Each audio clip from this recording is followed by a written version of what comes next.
彼らは世界の音楽業界全体の記録を塗り替えているという、そんな BTS がダイナマイトで達成したすごすぎる記録ご覧いただきましょう。配信サイトに公開されたダイナマイトのミュージックビデオ、なんと公開24時間で110万回再生だ。すごい。これは歴代の全世界のミュージックビデオで最多再生ですね。24時間。すげえ。確かにどこでも今流れてるもんね。これがね。いやー、いいな。現在これが今24時間だったんですけど、現在どうなってるかと言いますと、6000万回再生。全世界なんだろうね。そうですね、もうね。対象ですからね。さあそんな BTS なんですけれども、今年1月ロサンゼルスにおきまして、世界最高峰の音楽の祭典第62回グラミー賞で韓国アーティストとして初パフォーマンスしました。アメリカの音楽ファンたち大熱狂。バックでね、はい、バックで歌って踊ったんですよ。歌ってっていうか踊って、そうあるアーティストの。もうだから世界中の音楽ファンたちが大注目している。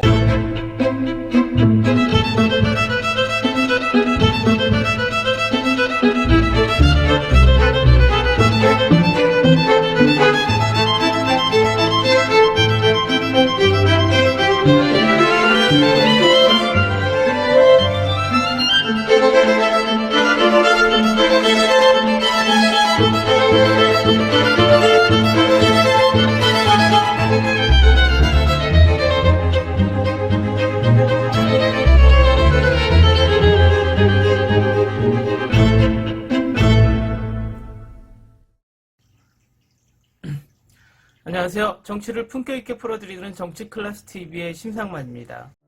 정말 치명적인 클래스 정치클래스TV에서는 지난해부터 전세계 한류를 분석해 시리즈로 올려드리고 있습니다. 동아시아, 동남아시아, 미국, 남미, 유럽, 아프리카까지 과거의 한류부터 현재 한류 상황까지 자세히 분석합니다. 오늘은 네 번째 순서로 동아시아에 속해 있는 일본 한류에 대해 소개합니다. 일본은 21세기 들어 본격적으로 한류가 사회적인 문화현상으로 도래하여 지금도 여전히 한류 수요량이 많은 지역입니다. 매니아 영역은 이미 확고하게 팬덤이 구축되었고, 대중 영역으로 봐도 잘 나갈 때는 일본 내에서도 정상급 수준까지 오가며 주기적으로 사이클이 도는 모양새입니다. 일본 내 한류의 특징은 주로 아이돌과 드라마가 주된 컨텐츠이고 여성 팬덤이 많다는 것인데, 1차 한류 당시에는 중장년 여성들이 주축이 되었고 3차에서는 젊은 층이 선호하는 K-팝으로 한류 열풍이 전이된 이후에도 보이그룹, 걸그룹 가리지 않고 여성 팬덤들이 많습니다. 실제로 일본에 진출했던 카라, 소녀시대 등의 걸그룹들은 젊은 여성들 사이에서 인기가 높았고, 이는 트와이스, 블랙핑크, 아이즈원 등도 마찬가지입니다. 다만 상대적으로 여성 팬덤의 움직임이 두드러진다는 것이지 남성 팬덤이 없는 것은 아닙니다. 특히 2010년대 K-팝 열풍이 불면서 걸그룹 콘서트나 쇼케이스, 하이터치회 등을 찾는 남성들도 많아졌습니다. 2018년에 열린 트와이스 쇼케이스 라이브 투어의 한 장면만 봐도 관객층이 남녀노소 매우 다양하다는 것을 알 수 있습니다. 1998년 국민의 정부 시절 일본 대중문화 개방이 이루어진 이후 양국 간의 문화 교류가 활발해지면서 한국에서는 러브레터 같은 일본 영화가 인기를 끌게 되고, 일본에서는 중장년층을 자극하는 한국산 멜로 드라마가 인기를 끌게 되었습니다. 다만 이러다 보니 초기 한류는 아줌마 전용이라는 인식이 강했습니다. 이 시기만 해도 일본의 젊은이들은 한류에 상대적으로 무관심하거나 아줌마들을 이해할 수 없다는 식으로 조소까지 보내는 경향도 있었습니다. 한국에선 일본 한류의 기원이 일본에서 겨울연가가 큰 인기를 끌고 윤사마 열풍이 불기 시작한 2004년부터로 알고 있는 경우가 상당하지만, 사실은 대중문화 개방 초기인 1998년부터 한국영화 시리가 일본으로 수출되고 매출 15억엔이라는 흥행을 기록하면서 인기를 얻기 시작한 것이 먼저였습니다.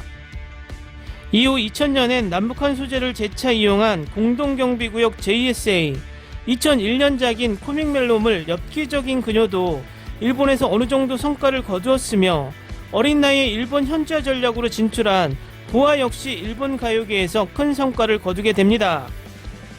물론 더 이전까지 가면 조용필이나 김연자, 개운숙, 이박사 같은 케이스도 있으나 여긴 엔카 가수 및 엔카에 연결된 것이라서 지금의 한류와 비교하긴 좀 애매하긴 합니다.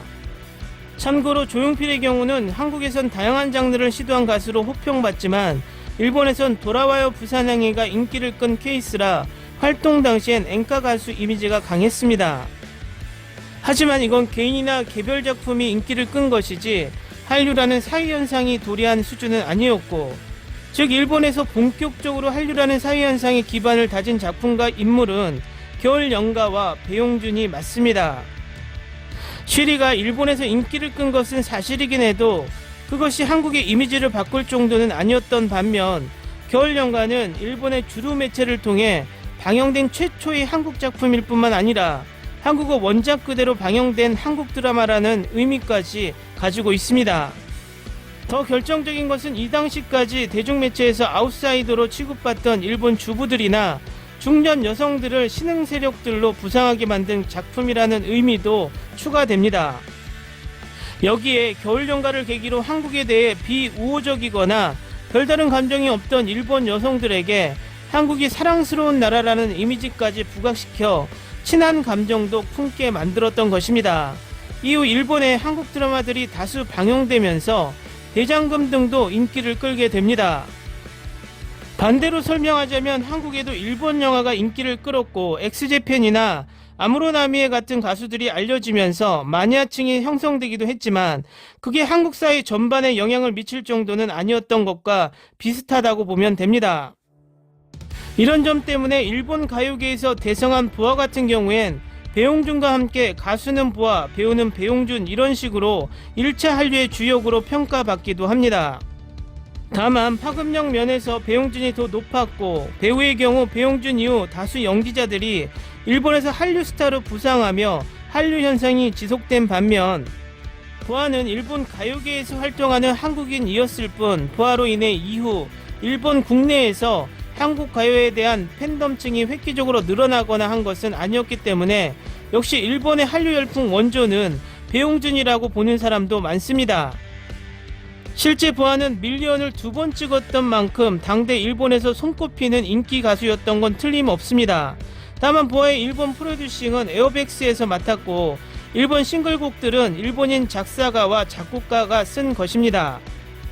보아의 한국 대표곡은 보통 넘버원으로 꼽히나 일본에선 오리콘 차트 일간 3위가 최고였고 주간은 20위 안에도 못 들어갔습니다. 넘버원으로 일본에서 활동을 안 했으니 어찌 보면 당연한 일이었습니다. 반대로 보아가 일본에서 활약했던 시절의 대표곡은 발렌티였지만 한국에서는 인지도가 높지 않았습니다. 이처럼 보아는 한국 활동곡과 일본 활동곡이 전혀 달랐으며 일본 활동은 SM 엔터테인먼트가 아니라 일본 기획사인 에어백스가 담당했으니 엄밀한 의미에선 한류라기보다 트와이스 멤버 모모, 사나, 미나 3명이 일본인이면서 JYP 소속으로 한국에서 인기를 얻는 것처럼 한국인이 일본 가요계에서 활동한 것에 가까웠습니다. 동방신기도 이런 식이었고 참고로 2세대 한류인 소녀시대와 카라부터는 프로듀싱은 한국 기획사가 직접 주도하고 활동곡도 한국 활동곡을 그대로 일본에 가져가서 가사만 일본어로 고쳐 활동하는 경우가 잦아지게 됩니다. 결국 배용준과 겨울연가를 일본 한류의 시초로 보는 게 좀 더 적합하다는 것, 그리고 겨울연가 이후 다양한 한국 드라마가 일본에 수입되면서 일명 한류 4대 천왕 등 다른 한국 배우들도 일본에서 인기를 얻게 됩니다. 2005년 동방신기의 일본 활동을 시작으로 한국 아이돌 그룹이 일본에서 서서히 이름을 알리기 시작합니다. 물론 그땐 한류 4대 천왕 같은 배우에 대한 팬덤층은 어느 정도 형성되어 있었지만 K-팝에 대해선 극소수의 마니아층만 있었지 팬덤이라 불릴만한 건 없었기 때문에 동방신기 역시 보아처럼 맨땅에 헤딩하는 케이스로 진출하게 됩니다. 여담으로 당시 한류에 빠진 어머니들이 대부분 컴맹이라서 일본 자녀들이 대신 한국 방송국 홈페이지에 접속해주다가 자기가 한류에 빠지게 된 경우도 꽤 있었다고 합니다. 그렇게 시간이 흘러 2007년 동방신기는 일본 정상급 아이돌 그룹으로 성공하게 되고 뒤이어 빅뱅 등도 진출하게 되면서 일본 젊은층 사이에선 K-POP 가수들이 일본 아이돌 그룹에 비해 댄스와 가창력, 외모가 뛰어나다는 인식과 함께 글로벌 최신 팝 트렌드를 인종 문화적 친근감이 있는 한국 아이돌들이 소화해낸다면서 트렌디하다는 인식까지 합쳐져 신한류 열풍이 일어나게 되었습니다. 걸그룹의 진출도 본격화되면서 일단 카라가 현지화 전략이 통하면서 일본 활동을 성공적으로 시작했고 그를 이어 소녀시대도 크게 히트하는 등 이들이 진출한 2010년을 전후해 일본에선 본격적으로 K-POP 아이돌 그룹이 큰 인기를 얻기 시작합니다. 이후에 걸그룹 러시도 눈에 띄었는데 FX, 21, 원더걸스, 티아라 등이 대표적입니다.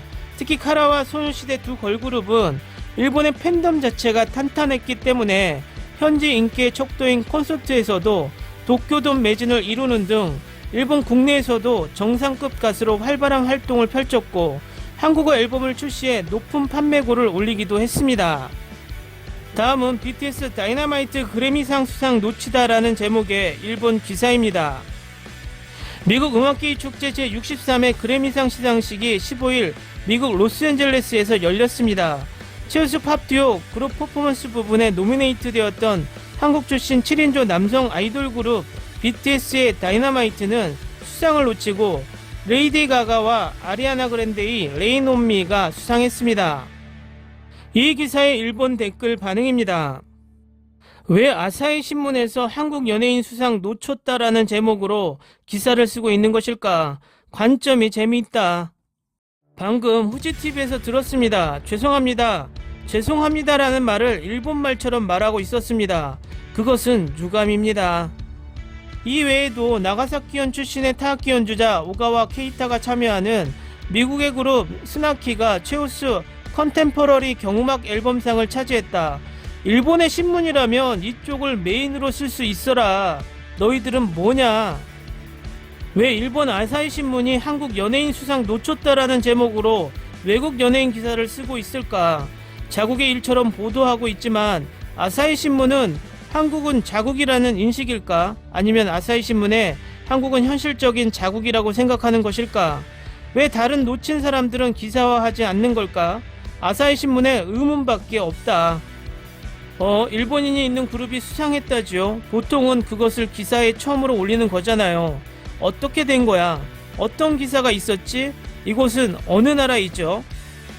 개인적인 취향으로 동아시아권이라면 몰라도 이 노래가 미국에서 팔리고 있는 이유를 잘 모르겠어요.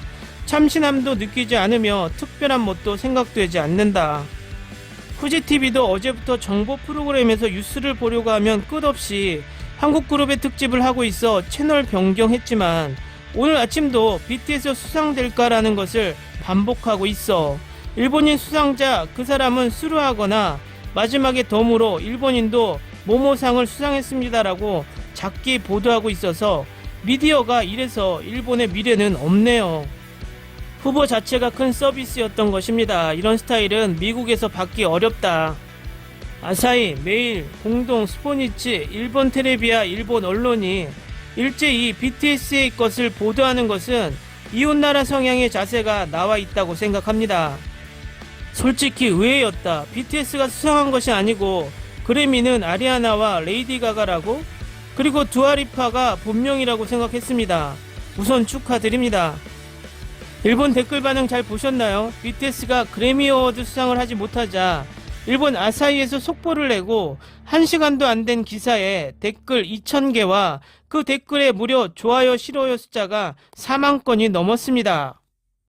대부분의 댓글이 왜 일본 기사에 BTS를 속보로 내보내느냐 식의 항의 댓글이었지만 반대로 생각하면 그 기사에 1시간도 안 되어서 엄청난 댓글을 쏟아내는 일본이 BTS에 엄청난 관심을 가지고 있었다는 사실입니다. 제가 요즘 세계 한류에 대해 시리즈로 방송하고 있습니다. 일본의 한류는 너무 길어서 2회에 걸쳐 방송하는데 오늘은 일본 1, 2차 한류에 대해 요약해드렸고 다음은 오늘 BTS 댓글에서 봤듯 일본의 한류 속 혐한과 3차 한류에 대해 이야기하겠습니다. 많은 시청 바랍니다. 오늘은 여기까지 하겠습니다. 오늘도 강화된 사회적 거리두기 꼭 실천합시다. 여러분의 구독과 좋아요는 저에게 큰 힘이 됩니다. 항상 시청해 주셔서 고맙습니다.